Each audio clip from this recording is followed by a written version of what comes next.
and have the skull and bone symbol, which is the pirate symbol, because that's how they came here.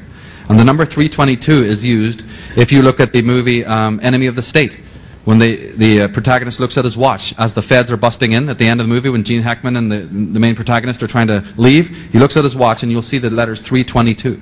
In James Bond movies you'll see this. If you're looking, you'll see that number used a lot. And here in Nike, you see in the flames,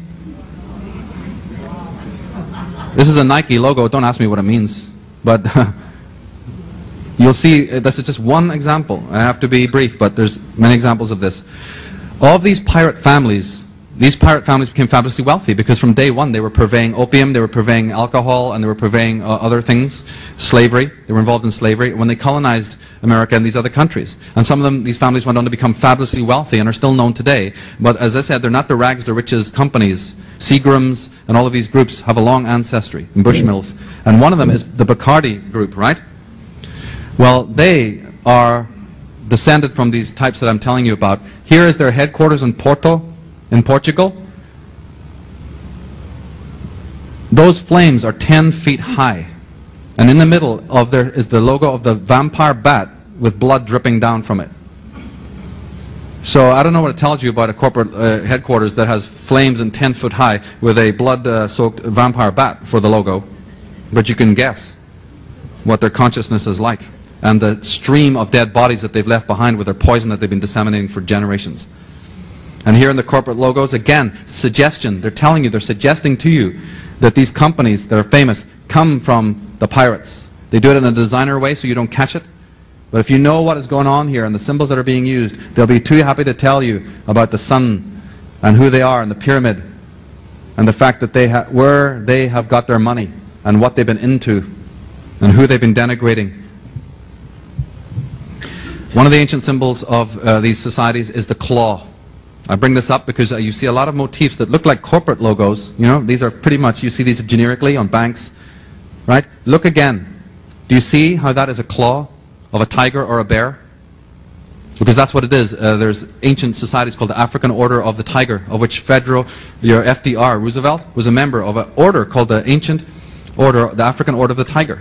And their symbol was the claw marks. And you'll often see a claw like that surrounding the earth. Because these secret societies believe that that's what they're doing. That they are, in fact, gripping the earth. Owning the earth. 666, everybody's into it. Can't spend too much time on it, but there's a lot of symbolism in the whole concept of the 666, the 3 sixes being used in corporate design. Here's the old company gateway before they changed it to a black and white cube. They used to use the 3 intertwined 6s. And talk about gateways.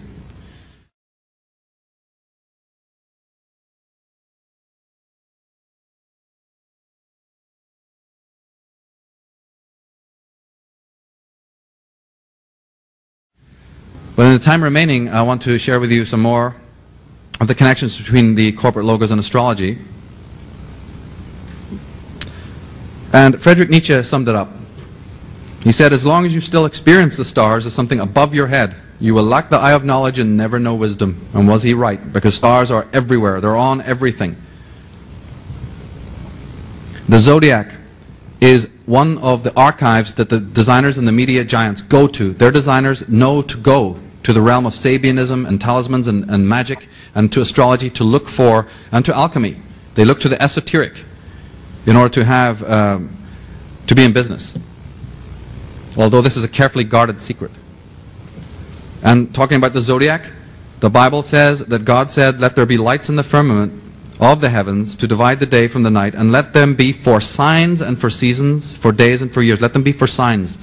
The signs of the zodiac have an ancient history. The zodiac is where we get a lot of these symbols, because the 12 signs that you're familiar with, the 12 generic signs of the zodiac, there are actually 88 constellations altogether around the ecliptic. 88 symbols. You don't know about those, but the advertising people do. They research them. They're not going to use the ones that you're familiar with, because then we'd catch on, wouldn't we? So they use the other ones, or they'll tweak or change things around. I'm going to give you some examples of how they do that. But cities, as I said, were based on zodiacs. Here's Paris, divided into the 12 divisions, coming to the central arch with a phallic symbol in the middle. From the heavens, you have the constellations.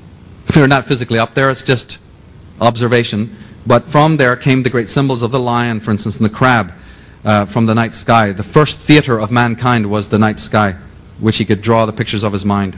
And lots of these logos, lots of these symbols that we recognize as astrological symbols, nothing negative in them, but then they turn up in the corporate world, as we'll see in a minute. Stars on flags, all over the place. One of them, if you're into this, by the way, if you have a plan to go on and do any of your own marketing in any field, it's very important to know what they do, because what they do, you can also do. You can take your power back and use the same motifs, but use it for positive reasons, proactive reasons. Know, just very basically, that in astrology, there are 4 signs: fire, water, air, and earth. But the corporate people mostly use the fire signs and the earth signs, because fire has to do with energy and libido and will to power, and earth signs have to do with money, materialism, and ownership and assets. So just even using astrology as a, what you call, a hermeneutic of understanding how corporate logos are used is very important. And then you can start using it based on your own chart, for instance, or the message that you're trying to get across. Using the 4 elements is a very handy way of doing it, because it involves colors and different other kinds of techniques that you can use. Here's a good example of how stars play a role.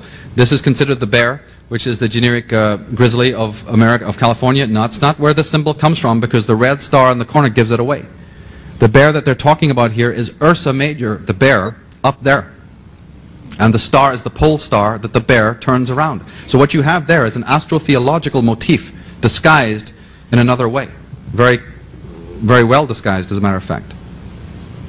For years, down through the centuries, the bear, the 7 stars were called the Magnificent 7, or the Shining 7.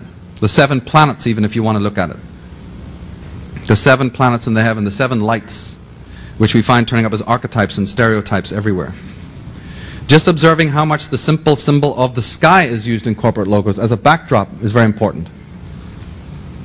The sky. Here's the symbol for Leo, astrological symbol for Leo. This is the astrological symbol for Virgo. The sun moving into the constellation of the Virgin. Virgo is where you get the Columbia Pictures symbol from. This is the ancient symbol of Cancer, the white horse, before the crab. Anybody here a Cancer? The star sign? Yes, some of you?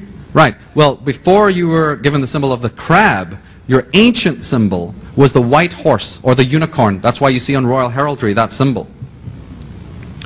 So the white horse is a symbol of Cancer, and so when you see the sun behind the horse of Tristar, it just represents the sun in Cancer. It's an astrological motif. And the Virgin is Virgo, with the 12 stars in her hair, or the crown of 12 stars, the zodiac.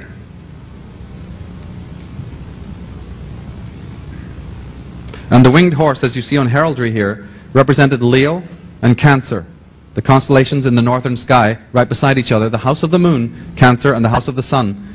This is again based on astrology, and the winged horse being connected with Cancer.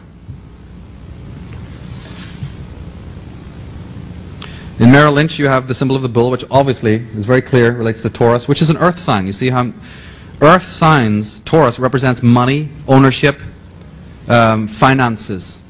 So you have a financial company here using an astrological symbol because they know what it means. Sagittarius. Anybody here a Sagittarius? Star sign Sagittarius, yeah. Your symbol is used as a horseman, right? With the bow and arrow. Here you find it. Look at the solar symbol on the bottle is already made like the sun, because Sagittarius is a fire sign. Anyone who's a Sagittarius knows that they're a fire sign. Here's the lady with the bow. One of the latest Cadillac advertisements, literally on television, showed a person firing an arrow down a street, and then came the car. Using the bow and arrow motif, you'll see it a lot. It relates to the sign of Sagittarius. What I'm talking about is not the normal astrology. They're using different kinds of associations. The corporation safe way relates to the sign of Cancer also, because anyone who knows astrology knows that the sign of Cancer has to do with safety, security in the home, and food, mother, and nurturement. So the safe way, right? And the yin-yang of the Cancer. And it also has to do with property. So the Cashin Company, which is a real estate brokerage, use the symbol for Cancer, because in Cancer astrology, Cancer rules the home and property and physical assets.